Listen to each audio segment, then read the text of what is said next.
You highly recommend Hades 2 OST? I've got Hades and Hades 2. I haven't played much of Hades, and I haven't even started Hades 2 yet. I should dig into it at some point.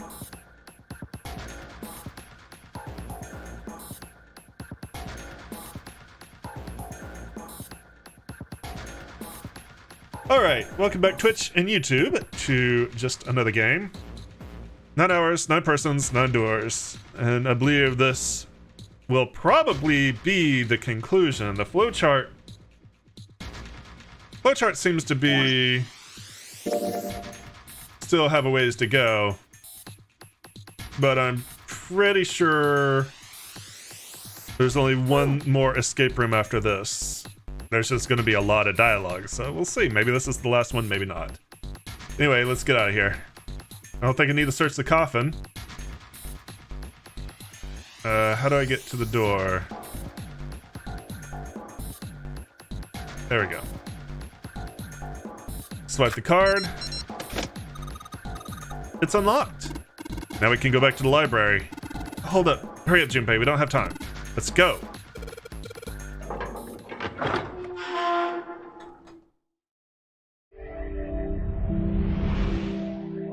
There's a thick redhead in Hades 2. Ooh. Alright. We seek a way out again. We gained all memories of escape at 999. So I believe that means we have all the escape rooms. When I said, like, there's one more escape room, there's basically one more puzzle that we have to do. The door opened and they stumbled into the library. Huh. I think the shaking stopped. It would seem so, but we are yet to be out of danger. You're right. Let's hurry. They ran across the hallway. This exit needs the Uranus card, too. Straight for the large metal door. Next to the door was the Uranus card reader. Hey, Junpei. Yeah, I know. They slid the key card through and the door rumbled open. All right, it's open. Let's go. Out of the library and into the hallway they ran. At the end of the hallway was a door. Junpei reached into his pocket to pull out the keys. He ran toward it. Okay, Neptune key. Let's see if you work. He turned it. Yes! It unlocked. What a I shock. think it unlocked. The lock clicked. As one, they shoved the door open and poured through it. In front of them was another great metal door. Above it was a metal plaque. It says incinerator. So this is the incinerator. This is the first time I've seen it from this side, but yeah, I think so. Then there ought to be a lever near the door. Yeah, right here. Junpei ran up to it. Pull that and the door should open. Got it. As he spoke, he pulled the lever.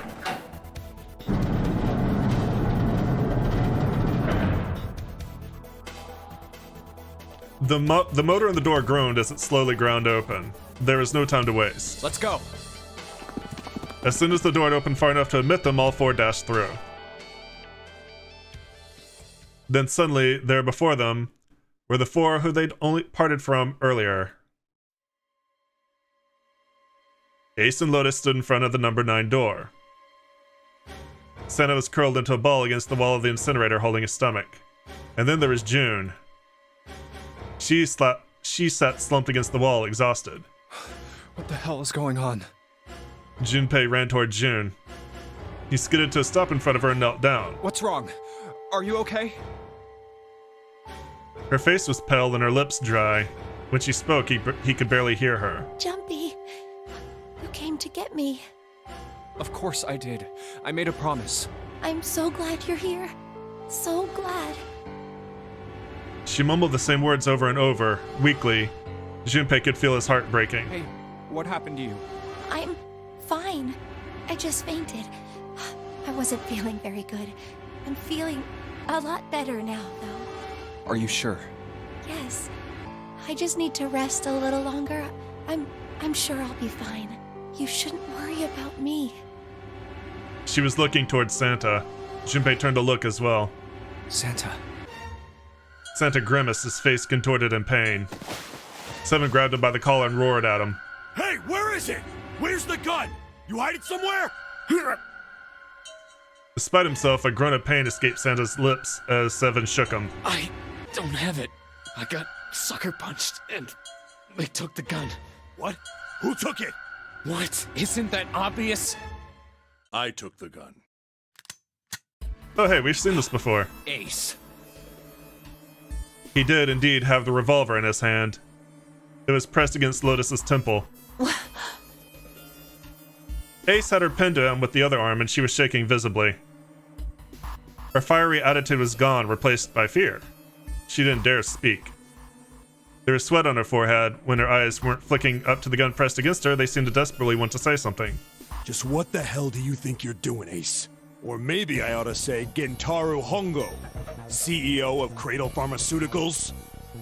Seven's deep, baritone rumble shook the walls. Ace sneered. You have me at a disadvantage, and I don't like that. You know me, but I don't know you. Do you have any idea how much I've suffered? Can you even begin to understand my pain? The pain of prosopagnosia, right? Junpei's voice was casual. Or at least it was trying to be. Another irritating insect. And how do you know that, Good question. Junpei couldn't say, he just knew. Another unexplainable mystery. No matter. If you don't want to answer, it makes no difference to me. This is a waste of time anyway. It's time for me to go. Behind Ace, Junpei could see the red. It was placed in the small indentation in the wall. Quickly, Ace placed his hand on the scanner. First is 1. Give me your hand. It beeped, and he forced Lotus's hand onto it as well. 8. And with this, Then at last, he reached into the pocket of his jacket. He pulled something out and pressed it against the panel. The third asterisk appeared on the red. 9. The thing he had used for the final verification was the bracelet with the number 9. The ninth man. Kubota's bracelet. 1 plus 8 plus 9 is 1 plus 8 plus 9 equals 9. I believe I've won this game. His smirk made Junpei's blood boil. I've had quite a time playing with you. I must thank Zero, I suppose. Wait, what? Ace doesn't know who Zero is. Junpei's eyes flicked toward Santa.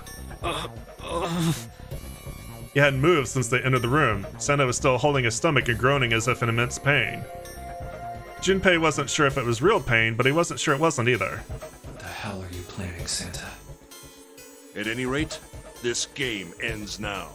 I will escape, and the rest of you will have a slightly less pleasant ending. I suggest you enjoy your final moments. Goodbye. Wait! Ace, of course, paid no heed to Seven's request and laid hold of the lever on the red. With a sickening sense of finality, he pulled it.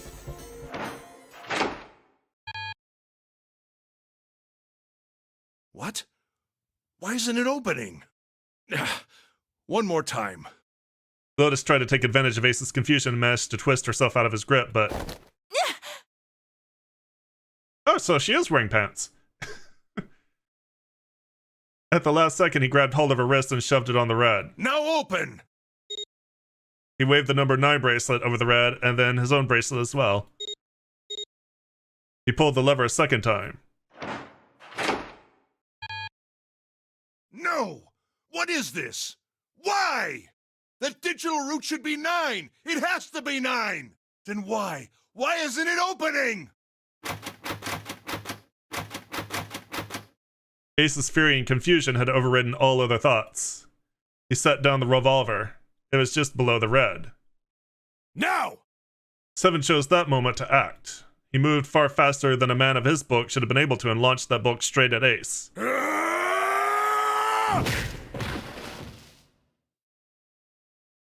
It was over before they knew it.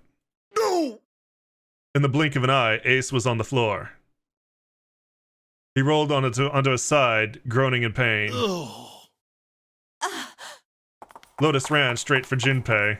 She darted around behind him and stuck her head up, making sure to keep Junpei between herself and Ace. Oh, that was close. Too close. Thank you, Seven. Don't mention it. Seven stood over Ace, his breathing slow and heavy. Just one punch ain't enough for this piece of shit. After what he did 9 years ago, I ought to rip him to pieces. But if a suspect can't talk, they ain't much good. Once he's locked up in a cell, we're gonna have a little chat. 9 years ago? Then you must be... Yeah, you finally figured it out, dumbass. Ace planted his hands on the floor and shook his head. Junpei walked toward him. He stopped and looked down at Ace with pity on his face. Ace, you killed Kubota, Nijisaki, and Musashido, didn't you? Wait, Nijisaki? He peered at Junpei, genuinely confused. Oh, right. You don't know yet. All right. We'll just go through them in order then. Let's start off with Kubota. You talked to Kubota and managed to convince him to go into door 5 alone. You killed him without making it look like you killed him. The way I figure it, you had 4 motives. 1. In the nonary game, the number 9 is dangerous. Whoever had the 9 bracelet could join whatever team they wanted. Adding 9 to any number doesn't change the digital root. Which means that number 9 could do whatever they wanted. You wanted to remove that threat as soon as possible. 2. You wanted the number 9 bracelet for yourself, so that you could make use of its power. In fact, you did use it in the murder of Nijisaki. 3. Even if his number hadn't been 9, Kubota was a problem. He knew your past. He knew what had happened 9 years before. You needed to silence him before he told anyone. 4. But last, and perhaps the most disturbing, you used Kubota as a test. You wanted to know how serious this nonary game was. Was it truly life or death, or simply a harmless prank? You convinced him to break the rules so you could see what would happen. That was why you killed Kubota, but he was only the first. Next was Nijisaki. While everyone was off looking for the missing parts for the Reds, you ran into Nijisaki near the big hospital room. However, because of your prosopagnosia, you didn't realize he was Nijisaki. Chiefly because, when you met him, he was dressed like Snake. That was why you thought Nijisaki was Snake. Sorry, I'm going over something in my head right now.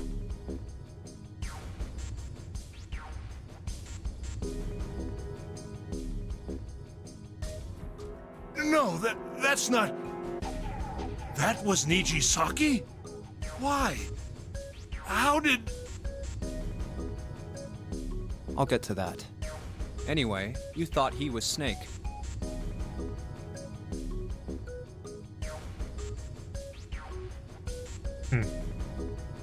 Snake was one of the kids in your experiment 9 years ago. You remembered him because he was the blind kid, but his presence made you think. Snake was one of my subjects 9 years ago. He probably hates me. But if that's true, why isn't he saying anything? Is he keeping quiet because he can't see? Or perhaps he's working with Zero to get revenge on me. Whatever the reason, anyone who knows my past is a threat. Before he tries anything, I need to get rid of him. That was when you decided you had to kill him. The murder weapon was Kubota's bracelet. You just waved it over the red. Verified your own number and then grabbed Nijisaki's arm and forced it over the scanner panel. See, this is what I'm going back and over my head, and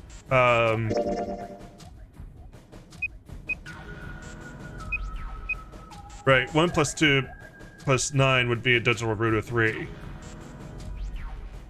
But that can't be what happened, because 1 + 8 + 9 is the digital root of 9, which should have opened that door.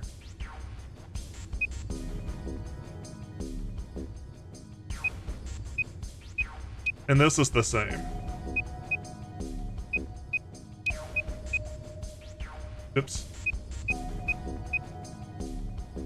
Trying to figure out if Nijisaki was trying to...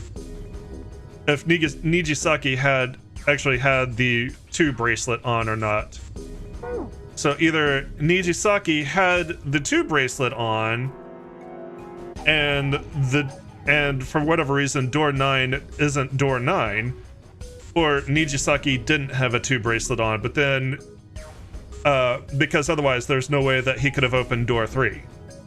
But it makes more sense that Nijisaki would have the 2 bracelet on, because that's also how Ace would have identified him as Snake. If Nijisaki had different clothes but a different bracelet, Ace would have thought twice about that being Snake. So it's likely, perhaps, that maybe door 9 isn't door 9. Then, when the door opened, you kicked him in. 9 seconds later, the door closed. And then 81 seconds passed. And poor Nijisaki was dead. Then you mean to say Snake is still alive? Sorry to disappoint you, but I'm as good as new. Thank you for killing the wrong man, but I can't say I like knowing that you wanted me dead. Although, to be honest, even if you hadn't tried to kill me, I would still hate you very much. Well, I wouldn't blame you. Ace's self-derision was frustrating, but Junpei kept his emotions in check and continued. Last but not least, let's talk about Musashido's death. When Clover and I were investigating the chart room, you came over to talk to me. Do you remember what you said? Oh, a pocket watch. Might I take a look at it? I handed it to you, and you left the room. You had been in charge of the Nonary project. Of course you would have known the solution to every puzzle, which would mean that you also knew how to get out of the wheelhouse. All you had to do was place the watch in the indentation on the door to unlock it. With the door open, you could enter the captain's quarters. Musashido was there. Conveniently placed next to him was an axe that practically begged you to kill him with it. You picked up that axe and buried the blade deep in the other man's chest. One blow was all it took, and then you returned to the chart room as if nothing had happened. There was something I wanted to speak with you about, Junpei. Could you come with me for a moment? I had no reason to say no, so I followed you to the wheelhouse. When we stepped inside, remember how you slipped your hand into my vest? You pulled out a piece of paper, the one I used to cheat during the vote. But that wasn't really what you were after. Your true purpose had been to slip the watch into my pocket. It wasn't a very good plan. Had way too many holes, and someone saying the wrong thing could have brought it all down around you. You must have been desperate. But what made you willing to risk it all to do it? Ace.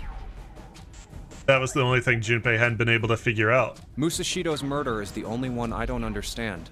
You obviously did it. But why? Because of this. Slowly, Ace reached down and pulled something out of his pocket. It was a folded piece of paper. What's with the paper? Just read it.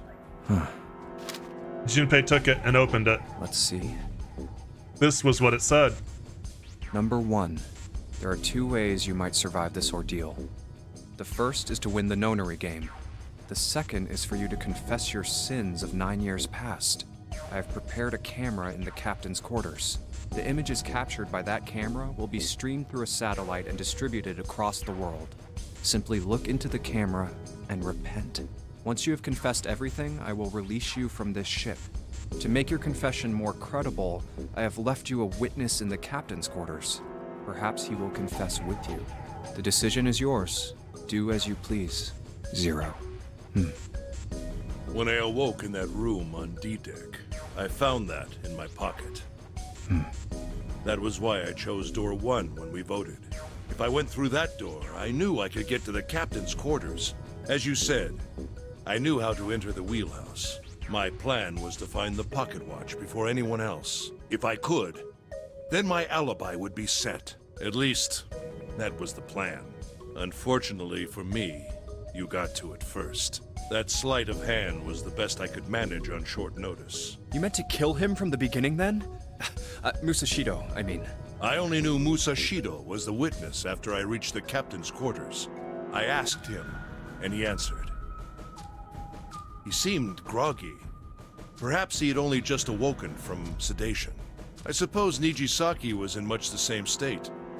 He seemed confused and disoriented when I encountered him. But yes, you are correct. I intended to kill him from the beginning, even though I didn't know who he was. I proceeded to the captain's quarters in order to remove this so-called witness.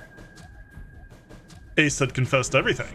What energy he had left with him with the truth, and he sagged on his knees. Although he had confessed his sins were not forgiven. Junpei felt revulsion for the pathetic man on the floor near his feet. But in among the revulsion was a hint of pity. After all, Ace had not been the only person who murdered those 3 men. Junpei spoke quietly. Ace, you figured it out, haven't you? You were being manipulated. Yes, so it would seem. I was little more than a puppet, in many ways. Everywhere I went, everything was already prepared. The Reds in the large hospital room were dismantled. Nijisaki was dressed like Snake. There was an axe in the captain's quarters. Musashido was delirious from the anesthetic, so he couldn't fight back. Nijisaki as well. In retrospect, I can't understand how I could have fallen into such a simple trap. But yes, this was a trap. It was Zero's trap. And I fell for it, hook, line, and sinker. I did everything he wanted me to do. Yeah. By manipulating you, Zero was able to kill 3 people and keep the blood off his own hands. All of this was revenge for what happened 9 years ago. That's why this nonary game happened. Am I right, Santa? Junpei looked over at Santa. As Junpei spoke, he stood up, his legs still shaky. Huh? What the hell are you talking about? I don't know any... Ain't no point trying to play dumb anymore, Santa. Actually, I guess I should call you Aoi Kurashiki, huh? Seven's face was sad as he spoke. My memory came back to me, kid. You're Aoi Kurashiki, no doubt about it. Never thought I'd be back in this room talking to you. But hey, I guess this was all part of your plan, right? After all, the person who planned the nonary game this time around was Zero. Yeah, but here's the thing. Well, I'll wait. And Zero's you. Looks like you really do have your memories back, huh? Santa's smile was sarcastic and something else. Well, I guess there's no point in hiding it then, huh? Yeah, you got me. I'm Aoi Kurashiki. I was one of the kids in the nonary game 9 years ago. I made it out. So did Snake over there. But there's one thing... No, I guess there's 2 things you got wrong. Number 1, I ain't Zero. What? Wait, what?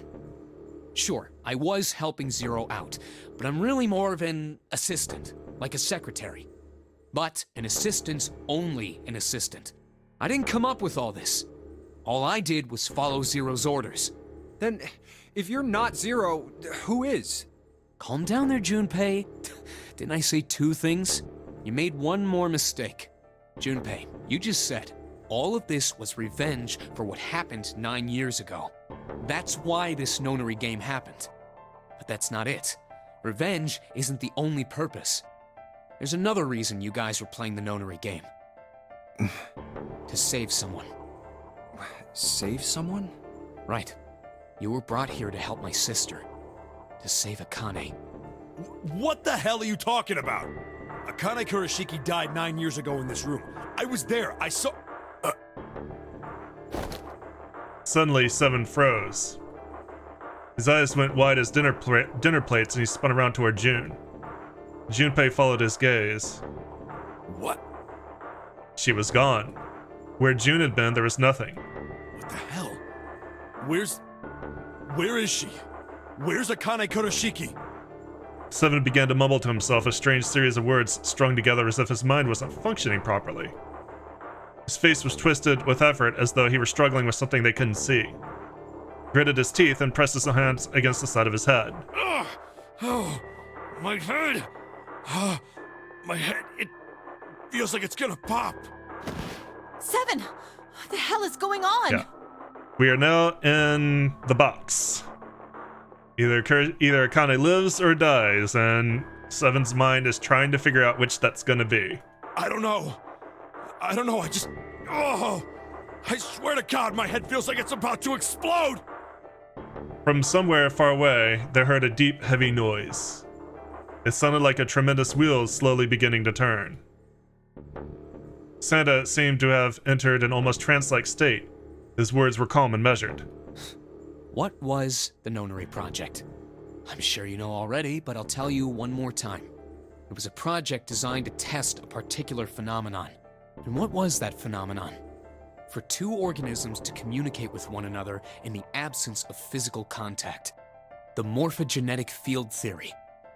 Could human beings use these invisible fields to exchange information? That was what this experiment was conducted to determine. There were two separate locations. One was the Gigantic, and the other was a building in Nevada called Building Q. The 9 children trapped in Building Q were faced with numerous puzzles, copies of identical ones on the Gigantic. They were told to send their answers into the morphic field set and transmit them to their brothers and sisters on the Gigantic. The transmitters were put in Building Q, and the receivers were put on the Gigantic. Each sibling pair was supposed to be split up, but there was a mistake. Akane was a transmitter. She should have been in Building Q. However, for some reason, she was placed on the Gigantic with the receivers, like me. Perhaps she was mistaken for someone who was supposed to be in Group A. Whatever the case, Akane ended up on the Gigantic. I think I've told you enough. You get it, don't you? I'm pretty sure you know where this is going, Junpei. Yeah. See, Aoi actually tells us this about what happens to his sister. He foreshadows it in the shower room. He foreshadows someone in an incinerator would have their body heat turned up way past 107 degrees. And then he gets real sad. Where what is going? Don't play dumb. You know things you shouldn't. Things you couldn't. How did you know Ace had prosopagnosia? How did you know why Ace wanted to kill Kubota and how Nijisaki was killed? Were you surprised when you found out Ace was Hongo? And what about the coffin Snake was trapped in? How the hell did you open it? Well, that's... The answer to that is easy.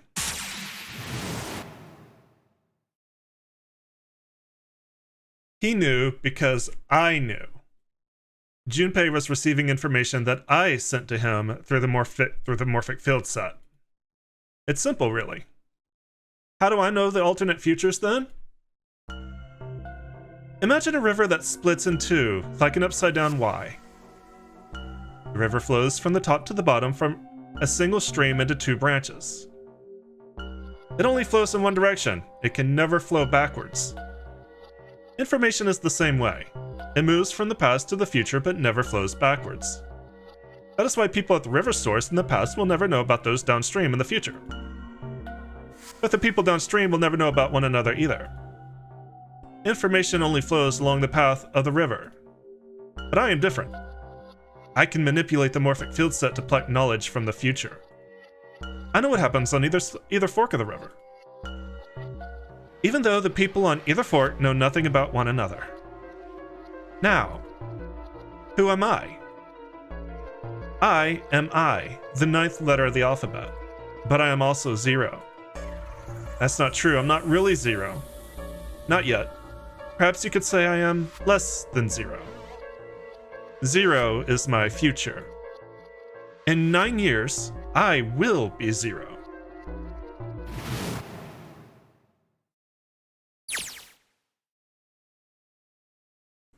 Where did she go? June. No, Akane. Where did you go? Santa! Why's Clover? I can't actually change it. Oh shit. Freeze. Santa's got the gun. So one thing that's never been asked and never been kind of assumed is who is the narrator of this game?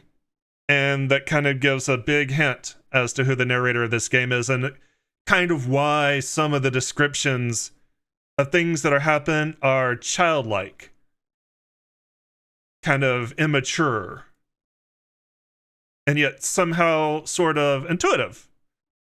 Like whenever somebody notices, whenever they talk about the mood of the room changing, they're intuiting that from somebody's feelings, because the narrator of this game is Akane from 9 years ago.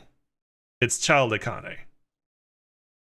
She's narrating all these all these actions as she sees them in the future. Santa's got the gun.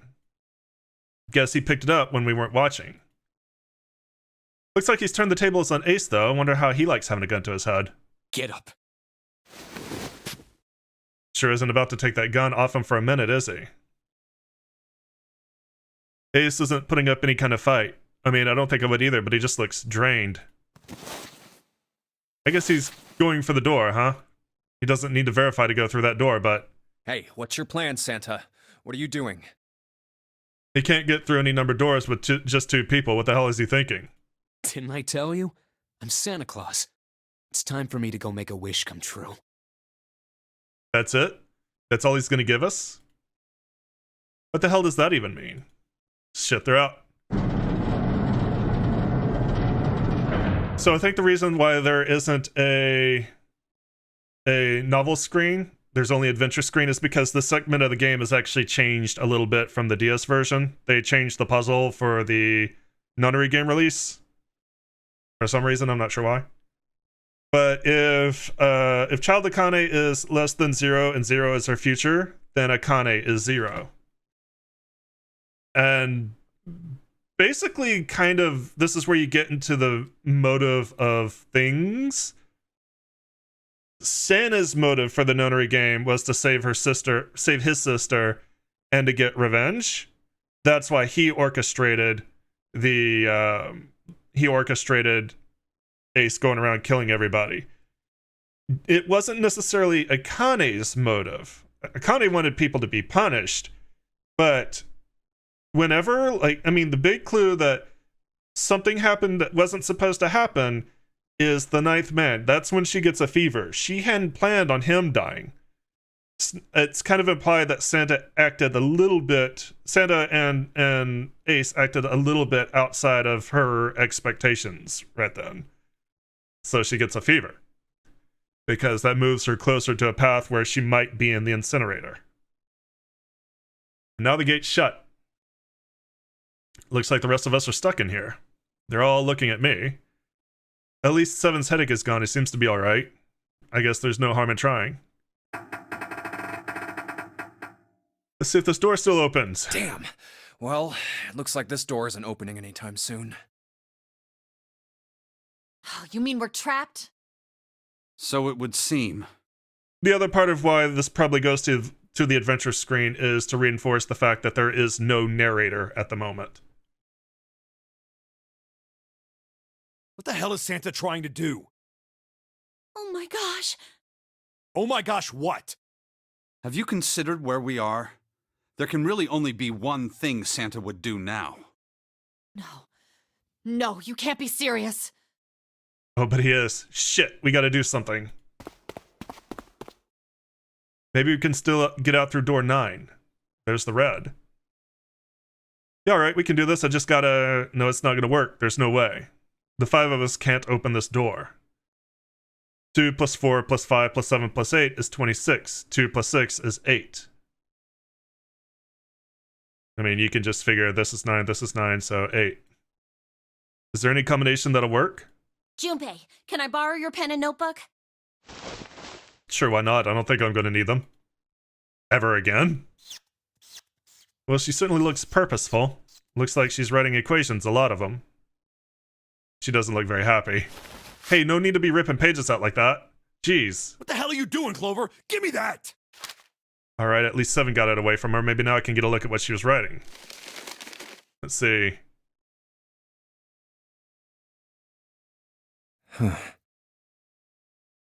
2 plus 4 plus 5 plus 7 is 18. What? And there's no other way? Lotus. Looks like she figured it out, though. Man, this is just too cruel. It's okay. Go. Lotus.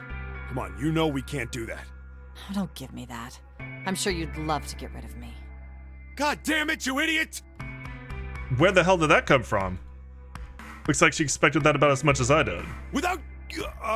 if you're not... Look, it'd be bad, alright? Her copy sure doesn't have much confidence. Bad?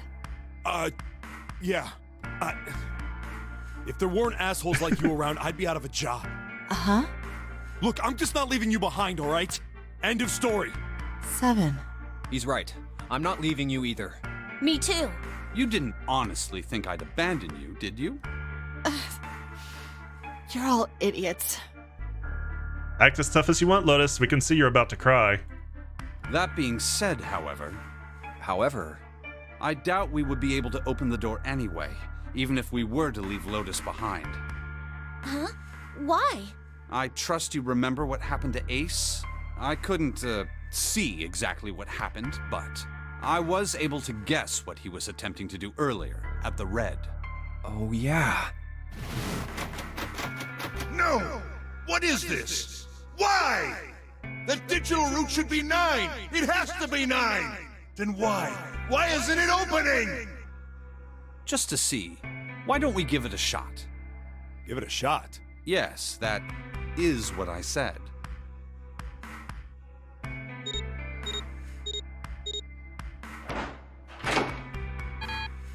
Two plus 4 plus 5 plus 7 is 18. Should be 9. You were right. It ain't opening. But it did open 9 years ago. The digital route was 9 then, I'm sure of it. You think maybe they changed the settings? Perhaps. Shit. If we can't get through the door, we can't get out. The walls are way too high. There's no way in hell we could get to that hole 7 popped out of 9 years ago. All we can do is stand here and stare at this door with a 9 on it. I guess this is it. This is the end.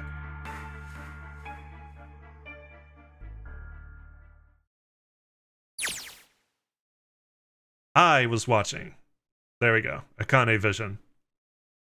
I had watched everything that was reflected in his eyes. I was listening. Every sound that vibrated in his eardrums I heard. Smell, taste, touch. I felt everything he felt. I knew everything about him. What he was thinking, what he was feeling, what he was sensing. All of his feelings and worries and fears became mine. My mind, my consciousness was inside of him. Through the morphic field set we were resonant and we were as one. I was him, and at the same time I was an observer. It started with a tremendous noise like a clap of thunder. That was approximately 9 hours ago. A bomb had gone off on the ship we were on. That was when my resonance with him began. My resonant event melted into him and we became one, inside of Junpei. Somehow I found myself inside Junpei's mind 9 years in the future. But I didn't lose myself. I was living in 2 realities at once. One was the present and the other was the future. Perhaps you can think of it as 2 movies showing on the same screen at the same time. Eventually it becomes difficult to separate them and determine which movie is which. However, if I concentrated, I was able to focus on one or the other. That was why I was able to grasp what was happening in front of me. Come on, over here! That was my brother Aoi. He was yelling. I followed him. Around me were 7 other children. They all looked like they were about my age. Come on, hurry up! We ran down a long straight hallway and burst into the large hospital room.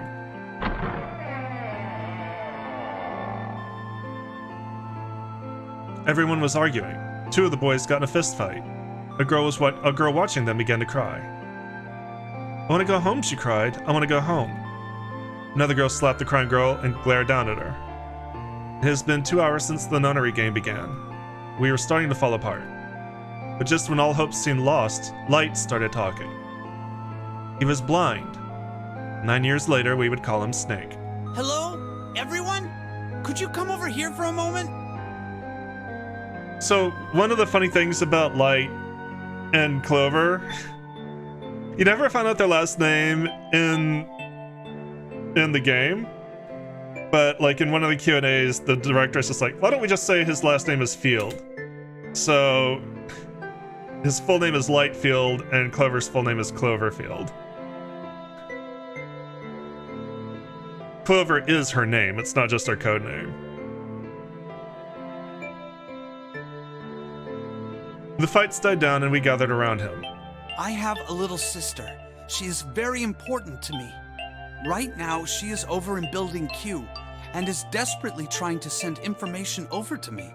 Her name is Clover, and today is her 9th birthday. As he spoke, he pulled something from his pocket. In his hand were 9 4-leaf clovers. I was going to give these to her, as a birthday present. I was outside picking them when I was abducted. I'm sure I've already told you, but I am blind. For a man who can't see, collecting 9 of a very specific plant is, well, it is difficult. But my sister means a great deal to me. And I hope that these would show her how much I cared for her. Since it's her 9th birthday, I thought 9 4-leaf clovers would be appropriate. Every one of you has a brother or a sister in Building Q with Clover. For their sake, we have to survive. We have to get off this ship. Do you understand? If we're going to do that, there are 3 things you have to remember. We need trust and love, and we have to have faith in one another. If we can take all 3 of those to heart, then I promise that good luck will come our way. Did you know that the leaves on the 4-leaf clover mean faith, trust, love, and luck? Those words are leaf words. So if you believe what I've told you, and you understand, then I want you each to have one of these. They're a promise between friends. He gave a clover to each of us. I took one too. Eventually, he was left with only a single 4-leaf clover. He had one last thing to say. Now don't ever forget, so long as you have that, we will always be connected. Do you understand? When he finished, the tension of only a few minutes ago was gone. We were calm. After that, we ran around the ship for a while longer and opened several of the numbered doors until we finally found a door with the number 9 on it. In fact, there were 2 doors with 9 on them, and we found them in the chapel. We split into 2 groups and walked through the doors.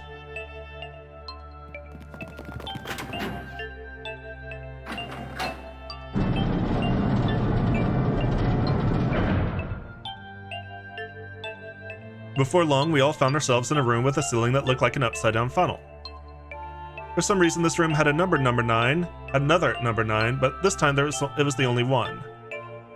But if there was only one door, that meant only 5 people could escape. What are we gonna do? There aren't any other doors. We began to panic. Then, as if things had not gotten bad enough already,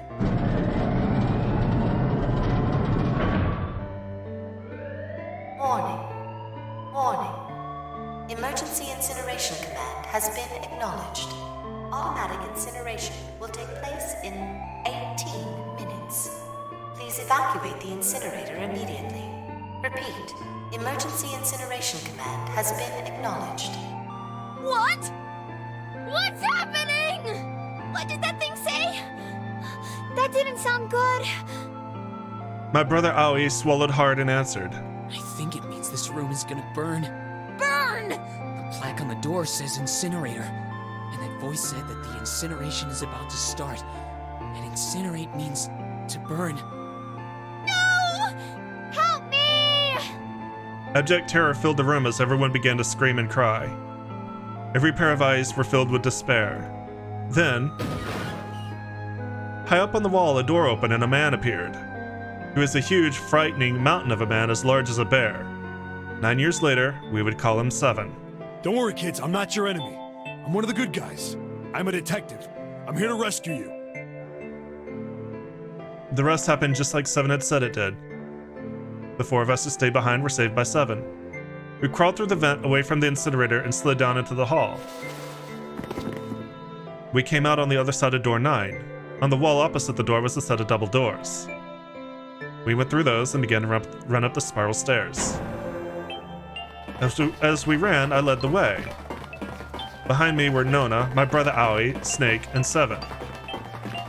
The other children, the ones who gone through door 9 before us, were up ahead. I could hear them cheering each other on. We ran and ran and ran. We leapt across as many stairs as we could and kept running.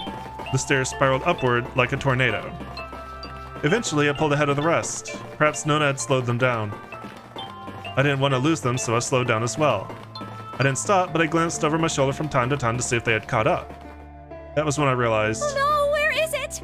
Did I drop Jumpy's present? I knew I had it with me when we passed through the vent. Then had I dropped it as we slid out?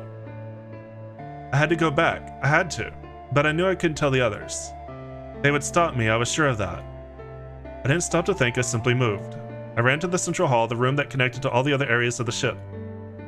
I hid in the shadows, and moments later I felt a rush of wind as they ran past me up the staircase. I waited until they were out of sight, and then I ran. I moved as quietly as I could, down and down and down. Finally, I reached the bottom deck. I ran into the hallway and looked around frantically. There it is! It was just where I thought it would be, sitting under the opening of the vent. I ran over and snatched it from the floor, but as I ran back toward the stairs and freedom,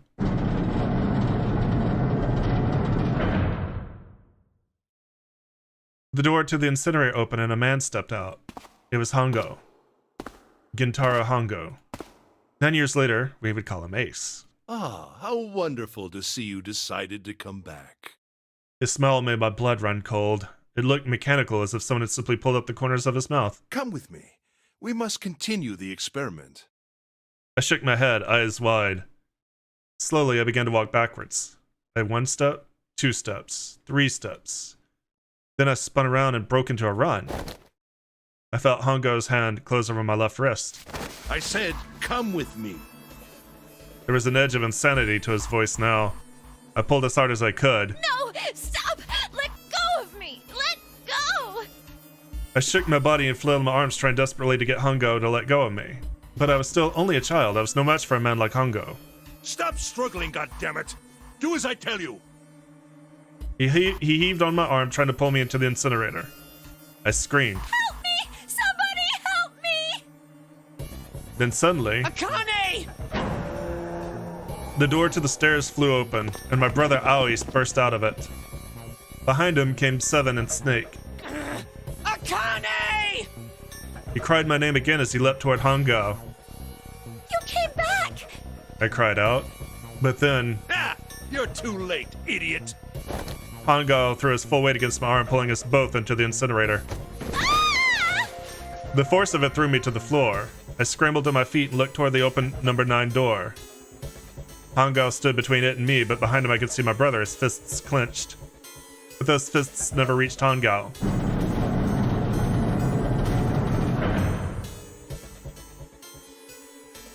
With a cold, heartless screech of metal on metal, the door slammed shut. Hongo glanced at me mechanically, his face registering that there was an object there, but not anything he would consider a human being. Then he turned away and walked to the red that sat next to the door. He reached into his pocket and removed 2 bracelets. He waved them both over the scanner panel. 2 asterisks appeared on the red.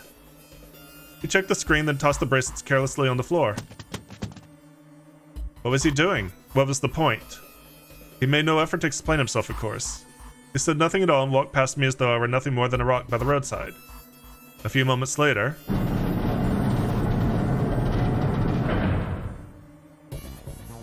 the 2 other doors slid shut as well.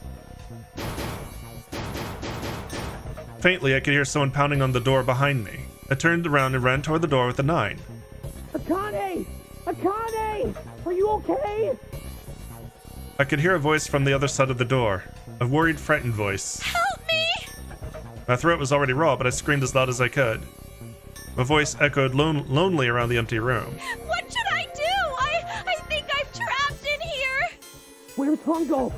He went out the other door! What? Then it started again. Warning. Warning. Emergency Incineration Command has been acknowledged. Incineration will begin in 18 minutes. Please evacuate the incinerator immediately. Holy shit. Man, I knew what it was going to say, but that is one hell of a creepy voice. I knew it! It's starting. Santa started the incinerator. Fuck! Man, I never thought I'd hear that damn voice again after 9 years. What the hell? What the hell? What in God's name are you talking about? It's 9 years this and 9 years that, and when it's not 9 years something, then you're talking about some sort of fucking experiments. You aren't making any sense. Damn it, Lotus. We don't have time to explain the last 2 hours of the game to you. I'm sorry, Lotus, but we really don't have time to explain it right now. If we live, we'll tell you the whole thing. I promise. I'll tell you everything once we get out of here. God damn it, I shouldn't predict text. But Incineration will begin in 17 minutes. you know what that means, right? Incinerate means burn. Inflammable means flammable. What a country. What kind of idiot do you think I am? I know what incinerate means. Well, god damn it. Okay, fine. I won't ask anything else. Talk about whatever you want. But you have to do something for me. 7, figure this out. What? Why me? Just shut up and stop this thing. How the hell? There has to be some sort of emergency shut-off button. There isn't anything like that. How the hell do you know? Because I looked for it 9 years ago. Yeah, Lotus isn't happy about that. Can't really blame her. Wait. The floor, it's moving.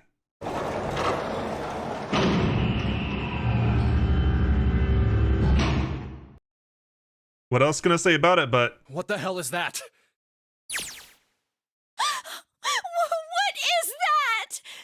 What else could I say? The floor opened and a machine rose up out of it. It looked like a computer. At least it kind of did. There was a monitor, a keyboard, and a cross-shaped device of some kind. Something about the machine scared me, but I forced myself to walk up to it.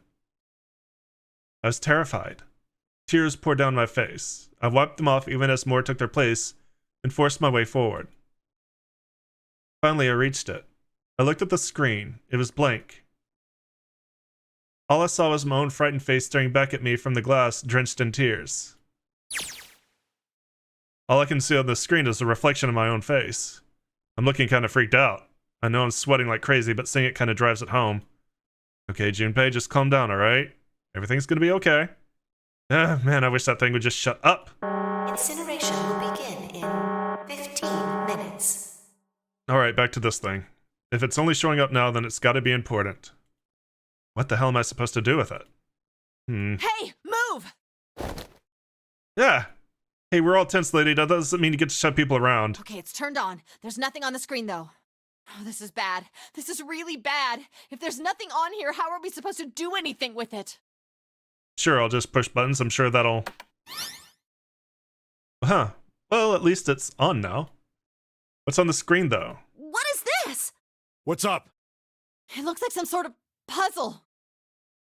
It's got a bunch of numbers and letters scrolled across it on a 5x5 grid. The numbers range from 1 to 8. Do you think that if we solve this puzzle, the incinerator will stop? Yeah. Well, we can hope, right? Alright, puzzle, how do you work? Oh man, that goddamn voice again. Incineration will begin in 13 minutes. Shit, 13 minutes. Can we really do this? My heart feels like it's gonna pop. My heart was pounding like it was about to explode. I stared at the puzzle on the screen. I was sure I had to solve it somehow, but I had no idea how. My connection to Jumpy had been gone for a while. His mind was gone. I couldn't get any more information from him. I felt the seconds tick by as I stared at the screen, completely lost. My cheeks felt hot as tears poured out of them. So, a lot of the endings in which Akane dies, she loses her connection to Junpei because Junpei is dead. Junpei didn't make it to this point in time.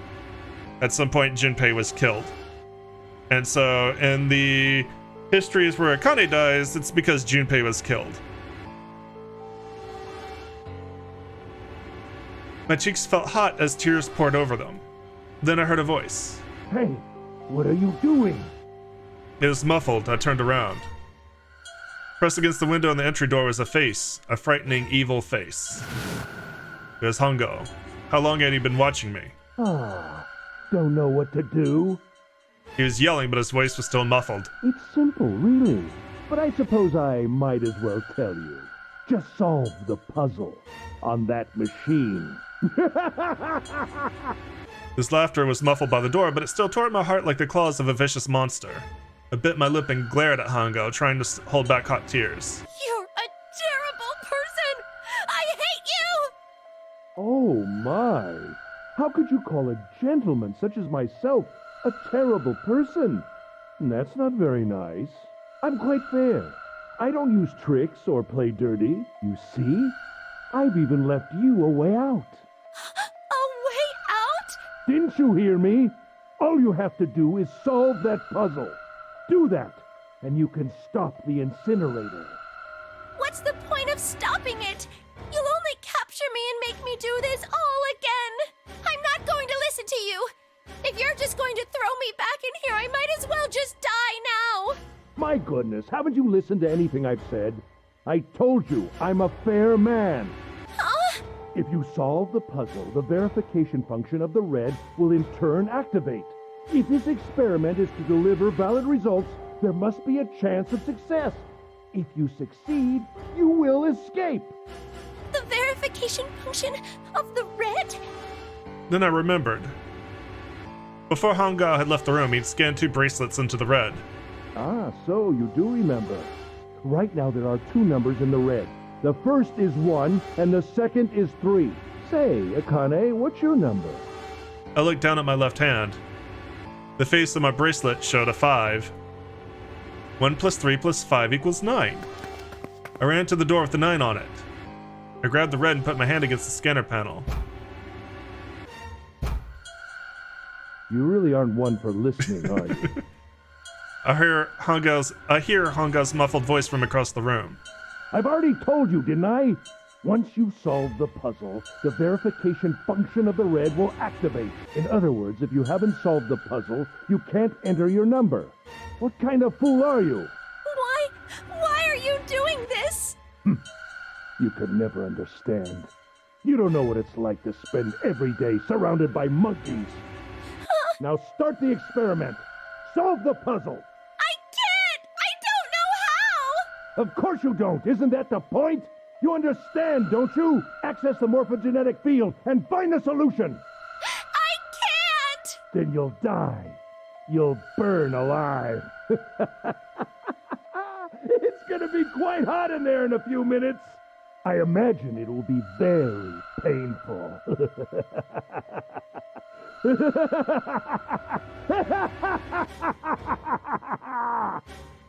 His horrible laugh echoed across the room, and even after his face disappeared from the window, I could hear it. Incineration will begin in 10 minutes. I was crying, great gulping sobs broken by hiccups that shook my body. I was terrified. I could feel my fear pressing down on me like a tremendous weight. Somehow, I forced my shaking legs to carry me back to the device. I stared at the monitor. I can't.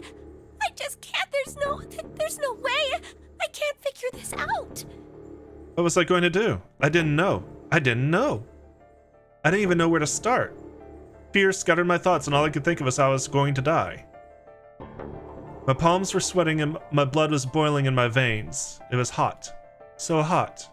I couldn't breathe. I felt dizzy. My heart roared in my chest as if it would pound itself to pieces.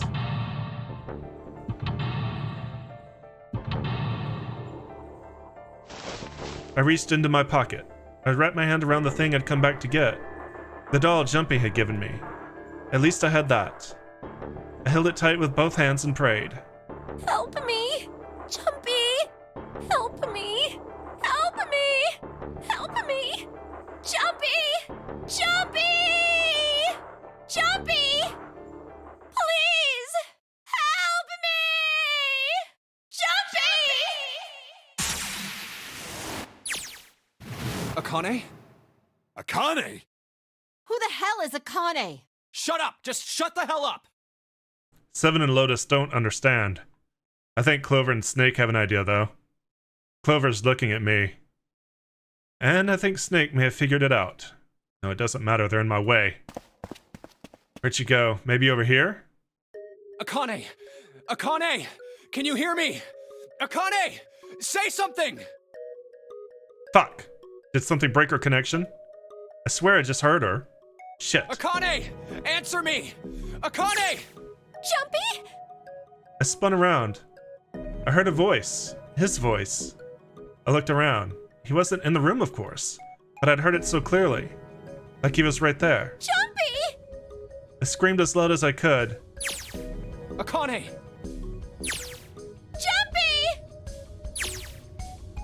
That's her. She's there. And that means... Akane! Akane! Are you in an incinerator right now? Yes, I am! I don't know why they didn't read that. How did you I couldn't believe that he knew that.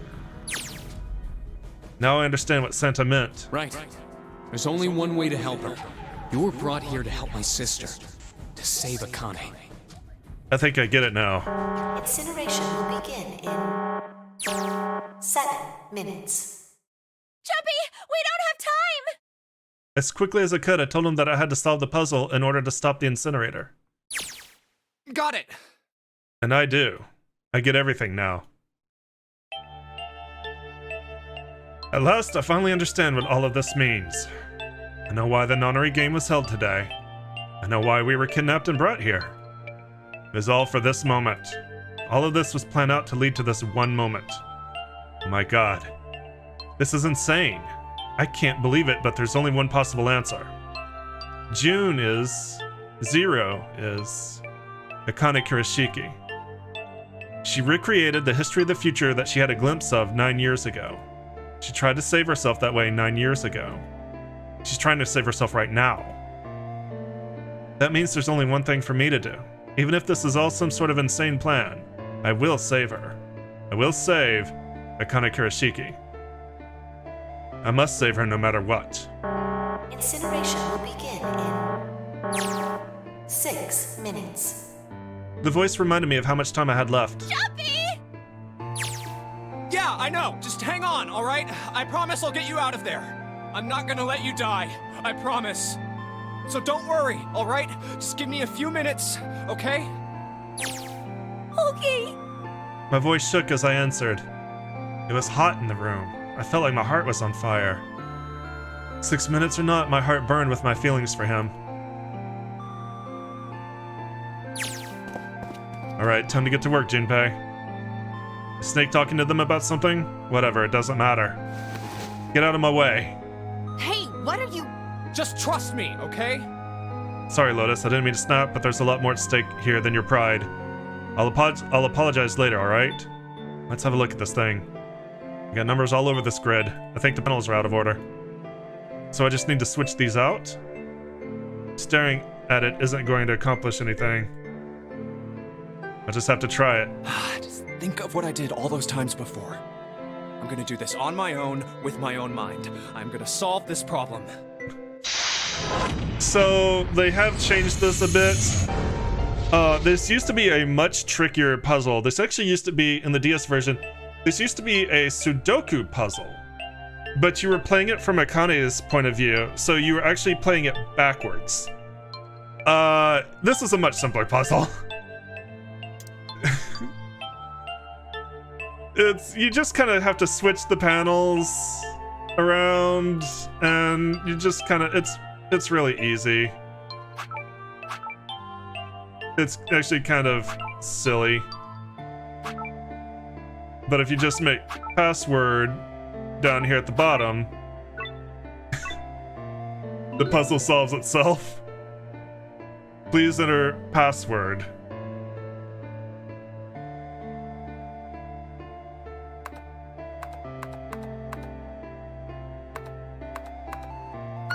Oops. Oh. There we go. 2 plus 4 plus 5 plus 7 is 8. Yes, that's it! Akane, did you get it? Yes, I did! I solved it! I mean, really, you solved it for me, but I copied everything you did! Now I just have to press enter! Well, then hurry up and do that. What the hell are you waiting for? Push it! Okay, I will! I hit the enter key. Emergency shutdown command has been confirmed. Incineration system has been disabled.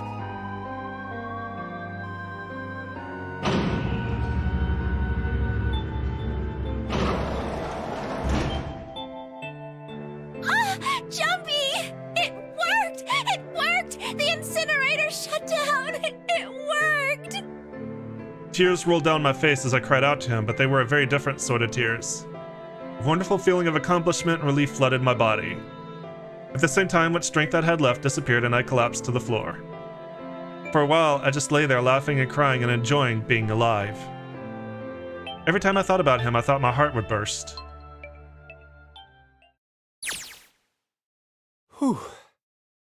I can't quite believe I did that, but I am so glad, so glad. I feel like my heart's on fire.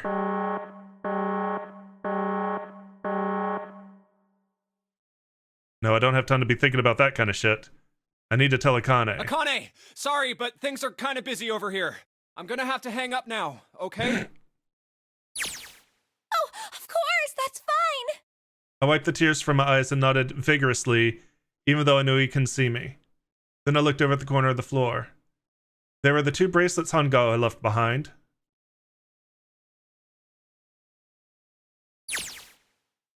Now. Well, Seven and Lotus don't look particularly happy with me. Not a very nice look to give someone who just saved your lives, guys. Junpei, are you... Okay? Shut it. Right, okay, so maybe they have a reason to be pissed off. So what if I haven't pressed the enter key yet? Alright, nothing holding me back now. Here goes. Wait. Incineration will begin in 90 seconds. It doesn't sound like it's stopping. What the shit? Why isn't it stopping? Okay, maybe I didn't hit the key hard enough. Just hit it again, and again, and again. Okay, that's not working either. The alarm's still going off. What the hell is going on? I've got all the right numbers in the right boxes. It's perfect. So why the fuck isn't this thing stopping? Incineration will begin in 60 seconds. Of course. That's what the numbers that showed up after the puzzle mean.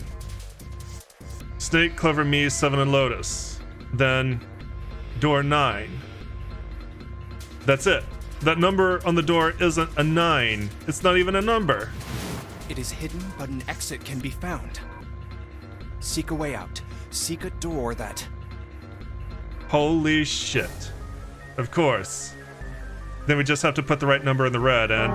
Incineration will begin in 30 seconds. Run, guys! Get to the door! Run! Oh shit, oh shit, oh shit, oh shit. Don't have much time. I sure hope they can trust me on this one, or we are all fucked. No time to explain, just go. Quick! Verify your numbers on the red! Verify? Who? What combination?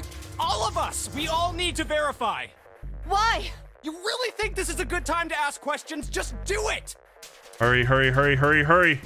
Incineration will begin in 10 seconds. 9, 8, 7, 6, 5, 4, 3, 2. Central gate has been opened. Incineration system has been disabled.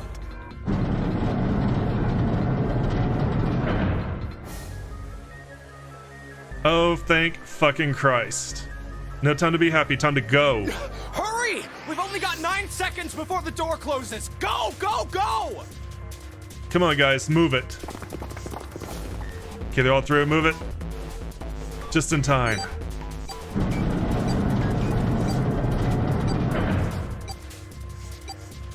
And there goes the door. Don't calm down yet, you're not done. We still gotta find the dead.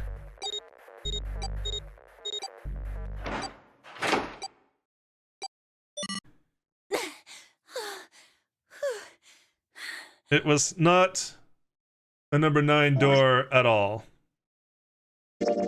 Let's see, can I pull that screen back up? Maybe not. Alright. But if they showed it again and the font is very specific, it looks like a 9. It's not a 9.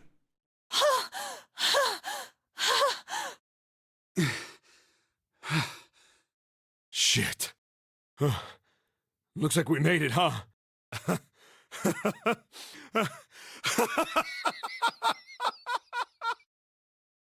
Man, that guy sure can laugh when he wants to. Looks like Clover and Lotus are totally out of energy. Snake is shaking his head wearily. I just want to take a nap, but... Akane? Akane! Can you hear me? Akane! I want to tell her we made it. I want to tell her how good I feel. But nothing.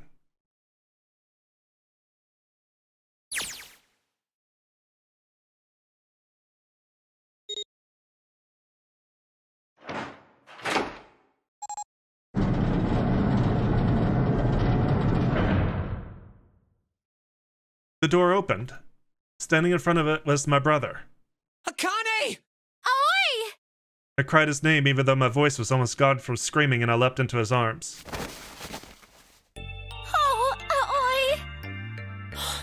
Akane! I buried my face in his chest and cried again. I cried and cried and cried. The steady thump of his heart in my ear made me feel like I was home. You might want to deactivate that thing. I see the skull. Its beat was almost like a lullaby. I wrapped my arms around him as far as they would go and held him as tight as I could. Just to be there felt like a miracle. I hadn't felt the warmth of another human body in what had seemed like an eternity. I just wanted to stay there in his arms forever, but I couldn't. The moment I passed through the door, my bracelets had begun the countdown to death. I leapt away from him and looked around. The door had already closed. I spotted the dead only a short distance away. It took me only a moment to get to and scan all the bracelets. I left the ones Hangao had dropped onto the scanner panel. That was it.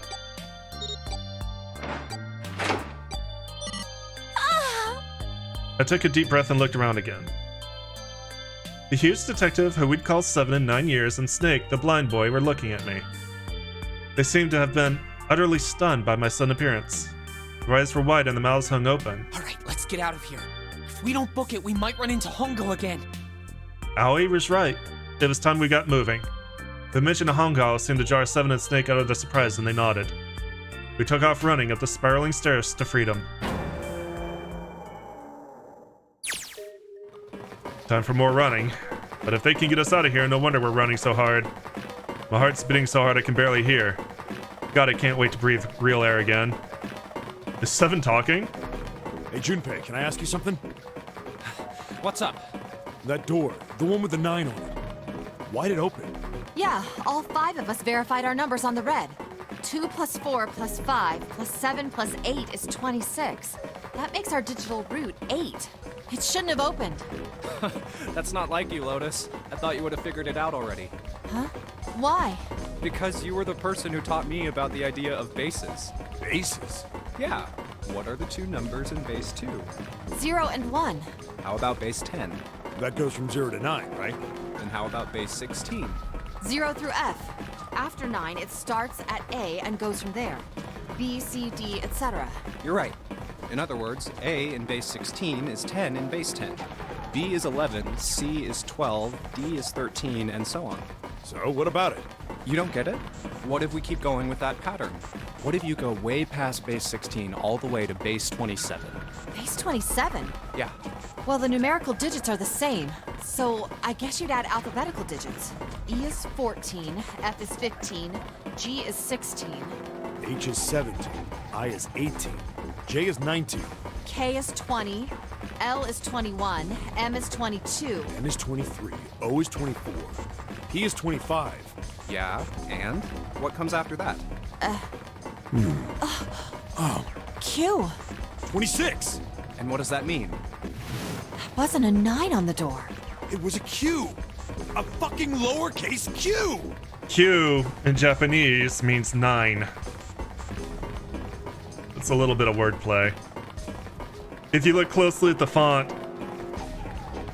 where they say of the dialogue, where they say the document where 0 says seek a way out, seek a door with a Q, not a 9. Yep, that's pretty much it. I guess to put it another way, you could say that it was a 9 in base 10, but a Q in base 27. Time for more running. God, my thighs are killing me. I swear any moment now I'm gonna tear a muscle. I feel like every single cell of my body is dying for air. Every breath I take is a chore now. I feel like my lungs are gonna burst. Maybe just a short rest. No, can't stop, don't have time. Come on, legs, there can't be many more of these steps left. Run! Run like a bullet down a rifled barrel. Like a tornado cutting through a sea of clouds. I feel like we're running along the back of a giant coiled dragon. Finally.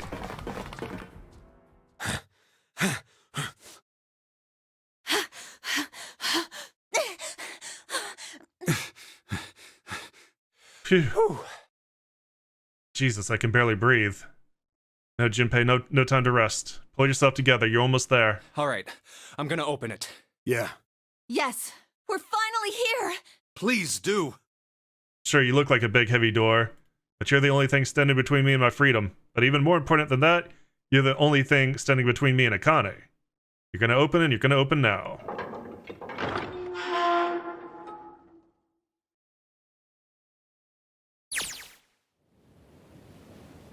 Felt a hand on my shoulder. It was Aoi's. I gave it a small, reassuring squeeze. I was so happy I felt like it could melt. My heart was at peace. And not only because my brother and I were back together again. Thanks to the huge detective, all 9 of us who had been kidnapped were finally able to escape from the gigantic. On the distant horizon, we could see the faint outline of the ship as it sank. It gave a thunderous roar as it finally slipped beneath the waves. Its last cry echoed out across the ocean, and then it was gone. It's over. Aoi whispered. Yeah. It was over. It was finally over. Or was it? Was it really? No, that was wrong. That wasn't it at all. I was sure of it. This wasn't the end. It was only the beginning. This was only a prologue to what would happen in 9 years.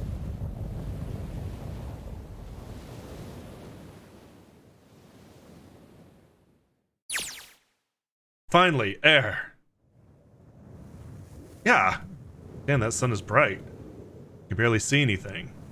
I gotta admit, this doesn't look quite like... Wait. No way. You have got to be shitting me. What? It can't be. This is... Building Q in Nevada.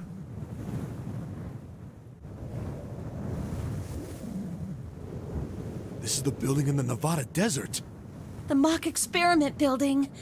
Oh my god. This whole time we were in Building Q. Sure enough, that's a desert out there with mountains all around it. Hello there, son. Boy, am I ever glad to see you. I don't think I've ever been so happy to see a sunrise. Huh? Did I just hear something fall? Right, our bracelets. Guess I've never really gotten a good look at the underside of one of these. Let's see what's inside you. Just a little electronic chip like an ATM card. That's it. There's nothing else. Nothing that even looks like a detonator. There was never a detonator to begin with. Figures. Akane. Jumpy. Guess I must be pretty crazy about the girl if I think I'm hearing her voice in the wind.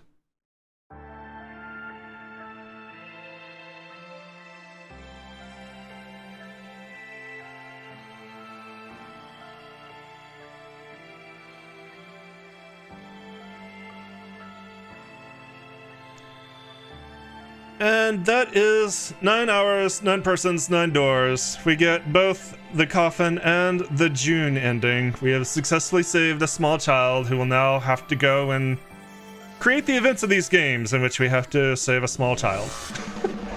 That is, well, for YouTube, this is probably going to be the first of, well, this is absolutely going to be the first of the games that go up.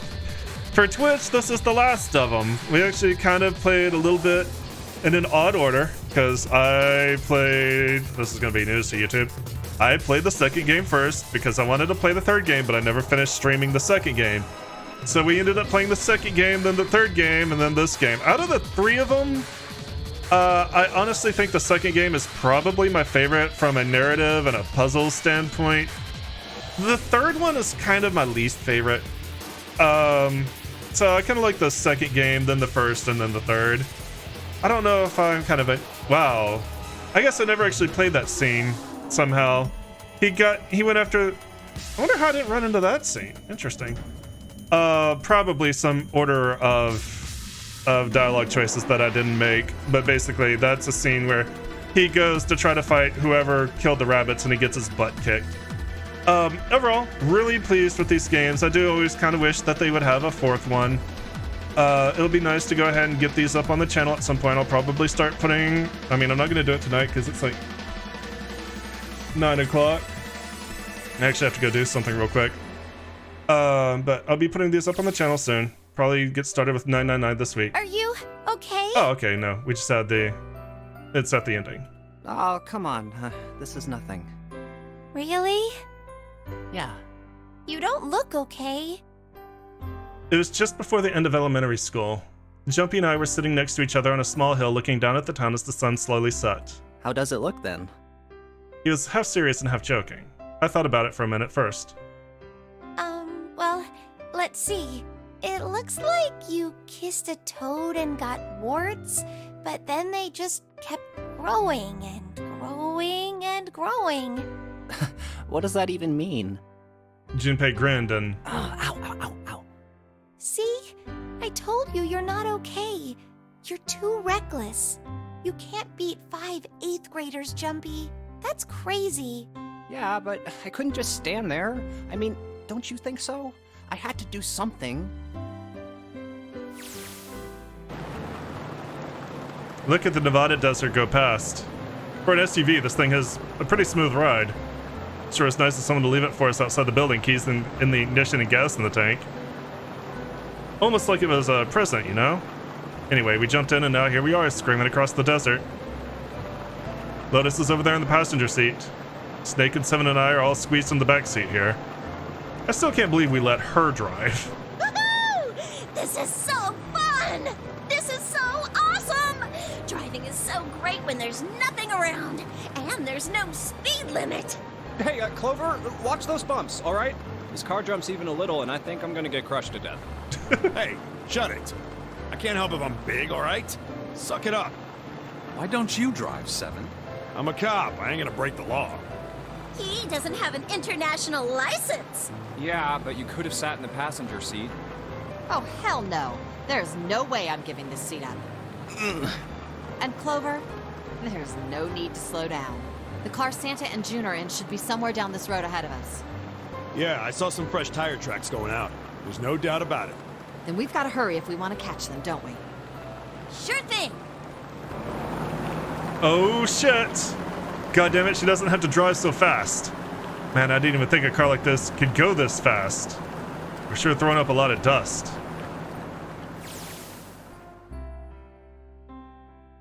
It was a couple hours after we run into the junior high students.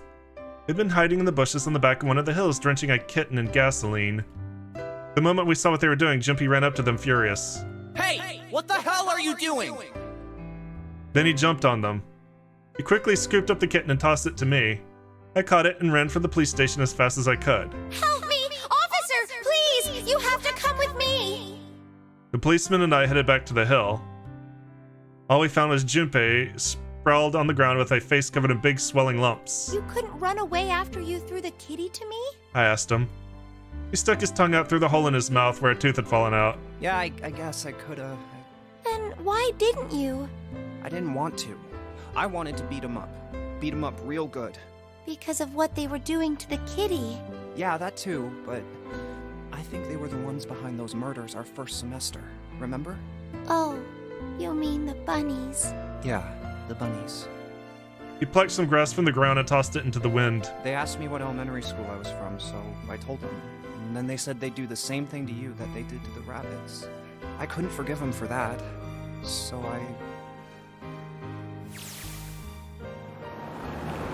Hey, there's still some stuff I don't get. Of course, they probably don't know any more than I do. Like Ace. Well, I guess I should say Kentaro Hongo. Why did he create the Nonary Project? Anybody? Any ideas? Why don't you ask him yourself? Well, yeah, I guess I could. He's still in the trunk, I assume? Yeah, he is. Still tied up, I'm assuming, with his mouth taped shut. His eyes just look empty, no emotion. It looks like he's just given up. I wonder if he even cares what happens to him anymore. Hey, were you listening to us? Yeah, go ahead and try to pretend you weren't, you old bastard. Let's get that tape off your mouth. Come on, I know you were. Answer me. You could at least look at me when you talk, man. I only wanted to see the faces. Human faces. I thought if I could gain the ability to access the morphic field set, then perhaps I could see faces. By peering into people's minds, you could understand how they were processing the expressions of others. That's it? Yes. if you want to put it simply. But if you are looking for a more philosophical answer, I can supply that as well. You see, the human collective consciousness... I think that's enough out of you, pal. Time for the tape to go back on. All right. So what's your second question? You said there were some things you didn't get, didn't you? Well, somebody's a little nosy. Well, my next question doesn't really have anything to do with you two. This is for you, Seven. It's about the whole Alice thing. What's the deal with that? Well, you see, 9 years ago, after I escaped from the Gigantic, I kept going after Hongo on my own, hoping I'd catch up when he finally slipped up. And during the course of my investigations, I learned a lot more about the Gigantic. I also found out about Bourdain and Alice. You're not really answering my question. Was there actually a girl who wouldn't melt at room temperature? Sounds like Hangao has something to say. Alright, fine, I'll let you talk, but you gotta behave. What? Alice doesn't exist. 9 years ago, I found Alice's coffin behind the library on the bottom deck. There was nothing in it but the root of a peculiar plant. My research determined that it was a member of the genus Mandragora, of the family Solanaceae, and was able to extract a particular alkaloid from it. I used that extract to create Soparu. Its creation was a tremendous boon to my firm, and we grew rapidly. Shit, this is gonna go on forever. Tape's going back on, Hangao. The rest of my questions can wait a bit. For now, I think I'll just enjoy the ride. Here, this is for you. What's this? This is, for you, doll. His name is Junpei. Junpei pulled something out of his pocket and shoved his arm toward me. In his hand was a doll made of yarn, small enough to fit in his palm. Jumpy, are you sure it's, for you, doll? Huh? Yeah, the lady at the shop said so, so that means it's for you, right? This is a bit of kind of a translation thing. It's not a for you doll, it's a voodoo doll. Are you sure it's not a voodoo doll? Which kind of hints that Akane is actually bilingual. Wait, what? That's... Oh, man. Oh, man. Well, it sure looks like a voodoo doll. I mean, you do know what a voodoo doll is used for, right? Yeah, I guess calling it Junpei isn't a very good idea then. Why are you giving me this anyway? It just seems really sudden. Well, you know how after June, we aren't gonna get to see each other too much? I mean, we're gonna be in different schools, and I just thought I'd, Oh, okay, well, how about we call it June then? Okay. So, I wanted to give you this. You sound like some sort of tribal chief in a bad movie. Yes. I, head of tribe. This doll, traditional charm of tribe. So I give this. It me. So we always together. Oh, Jumpy.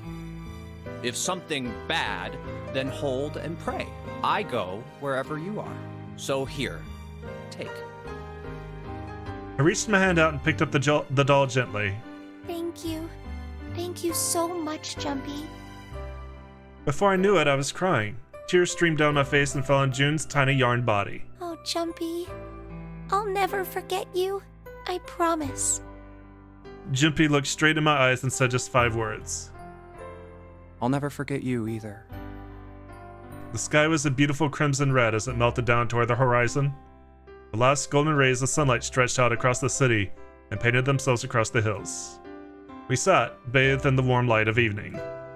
Just the two of us leaning gently against one another, shoulder to shoulder. The sun set and we still didn't leave. We watched in silence as the darkness deepened and one by one, the lights of the town began to flicker on.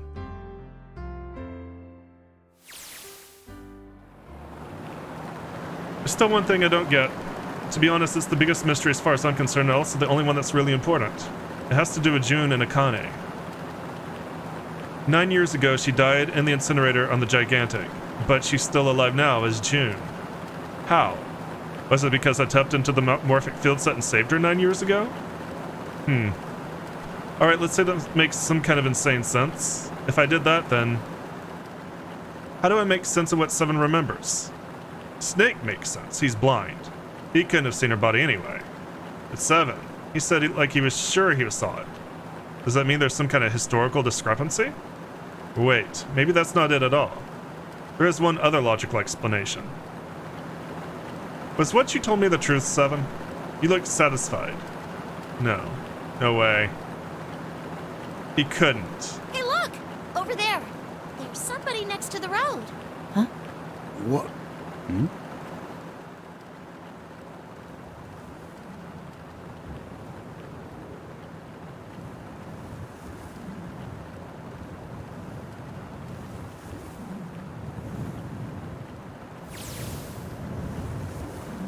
The burning gaze of the Nevada sun pounded down on her head. The desert around her rippled with heat. Standing there on that shimmering plain was a woman with her arm out and her thumb up. It would not be long before Junpei realized who she was.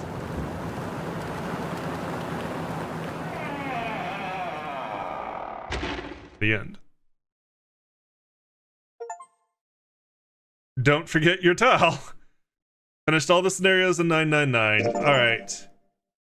And we gained all the trophies, saw all the previews in 999. That is a character that ties into the second game. And you guys will get to see that soon, I hope. That being said, that's the end of 999. And that's the end of the stream. I will be back Wednesday. It's back to horror games. So I will see y'all then. Good night.